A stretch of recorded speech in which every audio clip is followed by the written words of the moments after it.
In this video, I will show you how services on canned proposals auto-populate approved services on invoices. Let's jump right into it.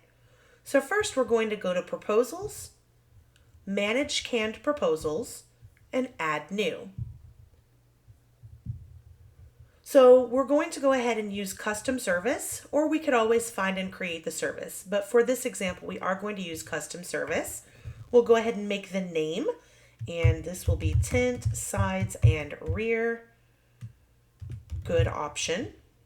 Make our price, and then save the option. Let's create a new option. This will be tint, sides, and rear better. Create our price. And then let's make one more option for the windshield.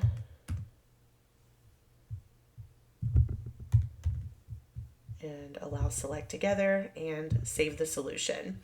Okay, so now we have our canned proposal made with our services. Let's go ahead and go to our project that we're going to add this to. So we'll do it for Lisa Jones here. So when we go to create her proposal, if we use that proposal that we just made, then we can see that all of our options that we added will populate here. When we go back to the project, you can see that all of the services that were on the proposal also populated here. So let's go ahead and approve the proposal. So she's going to get the good option with the windshield and approve just like the client would. Now, whoops, let's go back to the project here.